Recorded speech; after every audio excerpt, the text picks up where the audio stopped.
Viewers, मैं हूं आरती और आप देख रहे हैं मेरा यूट्यूब चैनल फेसबुक पे sports corner park. I hope आप लोग सब खैरियत से होंगे।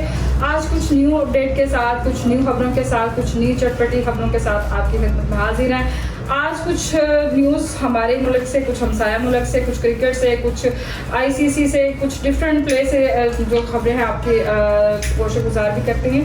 अच्छा, एक चीज़ जो बड़ी आजकल क्रिटिसाइज भी हो रही है वो है मोहम्मद शामी के पॉडकास्ट के हवाले से कि उनको बड़ा क्रिटिसाइज़ किया जा रहा है। जो पाकिस्तानी जितने भी शायकीन हैं क्रिकेट के, वो उनको इस चीज़ पे बड़ा क्रिटिसाइज़ कर रहे हैं। देखिए, बात अगर आप ऐसी करेंगे तो वो बात तो फिर लोगों को बुराई तो लगेगी ना। अब हम साहब मालिक के खिलाफ कोई बात करें तो वो आपको ऐसे तो नहीं जाने देंगे ना। तो उस पॉडकास्ट के पे अगर मैं बात करूं तो उसमें अज़मामुल हक और उनकी कुछ बहस थी, जिसके बारे में वहाँ पे जो सहाफ़ी थे उनके सवाल पे उन्होंने ये कहा कि पाकिस्तानी मुझे इसलिए क्रिटिसाइज़ करते हैं कि शायद मैंने उनके खिलाफ जो है बड़ी अच्छी क्रिकेट खेली हुई है। मोहम्मद शामी साहब, जहाँ तक मुझे याद पड़ता है, मैंने आपकी क्रिकेट देखी है तो ऑलमोस्ट 2015 से लेके अभी तक जितने भी आपके मैचेस हमारे साथ हुए हैं तो आपने टोटल जो है वो 7 विकेट्स हमारे खिलाफ लिए हैं। देखा जाए तो ये कोई बहुत अच्छा मार्जिन नहीं है, बहुत अच्छा कोई परफॉर्मेंस नहीं है कि आपको कहा जाए कि आपने पाकिस्तान को तो ढेर कर दिया। पाकिस्तान के जो बल्लेबाज हैं वो आपके सामने जो है वो ज़ीरो हैं। बल्कि आपको अगर याद होगा कि 2000 जो इनकी स्कैंडल की वजह बना था वो 2018 का मैच, किसको नहीं याद होगा। उसके तो बड़े स्कैंडल भी निकले थे, वो भी मैं आप लोगों के साथ डिस्कस करती हूँ कि उसमें तो आपको मोहम्मद रिजवान ने और बाबर आजम ने तो आपको सांस भी नहीं लेने दिया था। आप लोगों को जो वहाँ पे उसने धोया था वो तो आप लोगों को याद होगा। उसकी वजह से मैंने हमारे सुनने में आया था, उस वक्त न्यूज़पेपर में भी आया और कुछ इंटरव्यूज़ भी हुए जिसमें इनके बड़े करीबी दोस्त ने ये बताया था कि मोहम्मद शामी जो है वो उस वर्ल्ड कप के बाद जो है वो खुदकुशी करने के लिए भी उन्होंने अपना जो है वो एक एक्ट भी किया कि वो उन्होंने बताया, उनके दोस्त ने एक इंटरव्यू में बताया कि वो उनकी तरफ ही रह रहे थे। उनकी कुछ निजी ज़िंदगी भी काफ़ी डिस्टर्ब थी। उनकी वाइफ जो थी, उनके तशद्दुद की वजह से जो इल्ज़ामात उन पर लगे वो उनको छोड़ के जा चुकी थी।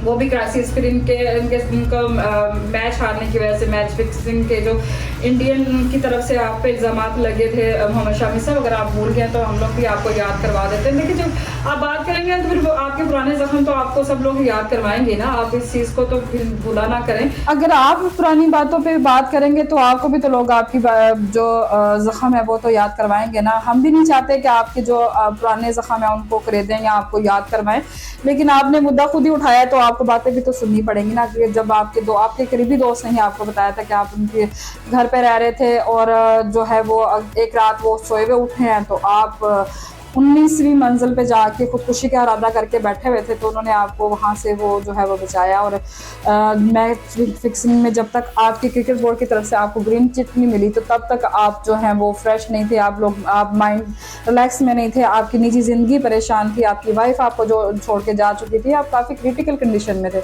अब आप ज़रा थोड़ा नॉर्मल लाइफ में आए हैं तो आपने कहा मैं खबरों में अपने आप को इन कर लूँ, मैं कोई ना कोई बात पाकिस्तान के खिलाफ करके कोई ना कोई इस चीज़ को दोबारा से इशू क्रिएट कर दूँ। तो ये चीज़ें ना करें आप लोग। हम क्रिकेट पे बात करने बैठे हैं, हम क्रिकेट के हवाले से, परफॉर्मेंस के हवाले से जो बातें हो रही हैं उन पे रहना। मैं तो जो पॉडकास्ट करने वाले जो मेज़बान होते हैं उनसे भी कहूँगी कि आप लोग उस तरह का सवाल ना पूछा करें जिसमें दो मुल्कों में जो है वो कोई ना कोई, फिर इधर से कोई बातें उठना शुरू हो जाएं, उधर से कोई बातें उठना शुरू हो जाए।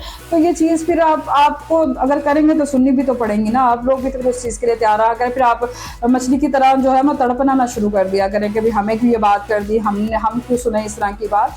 थोड़ा सा फिर हज़म करने की भी थोड़ा सा वो हाजमुला जो है ना वो भी खा लिया करें ताकि आपको बातें हज़म भी हो जाए। अच्छा, इसी के साथ दूसरी बात करते हैं। अगर पाकिस्तान अपने मुल्क के हवाले से हम बात कर लेते हैं, जो शाहीन जो हमारे श्रीलंका में टेस्ट मैच खेल रहे हैं, एक तो मुझे ये समझ में नहीं आती इनकी फ़िटनेस कहाँ पे है। पाकिस्तानी उन्हीं खिलाड़ियों को क्यों लेके जाते हैं जो अनफिट होते हैं। मैं तो कहती फिर कोच जो थे उन्होंने तो फिर सही कहा था ना, हर 3 मंथ के बाद इनकी जो है वो फिटनेस का जो है वो टेस्ट लिया जाए।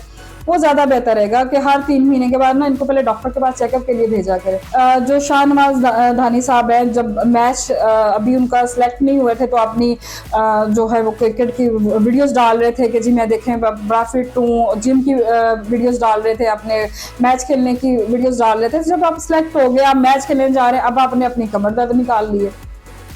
क्या हम लोग पुरानों से गिला करें, हम नए प्लेयर से गिला करें? मैं कह रही हूँ कि नई टीम बनाने, पुरानों को निकाले। अगर नए ही अनफिट हैं तो फिर हम पुरानों को तो फिर क्या करें? उनको फिर सर माथे पे बैठे रहने दें कि अगर हमने नए की भी तकलीफें बर्दाश्त करनी है, किसी की कमर दर्द, किसी की टांग दर्द, किसी का सर दर्द, तो फिर तो हम मेरे ख्याल में बीमार भर्ती करके बैठे हुए सारे।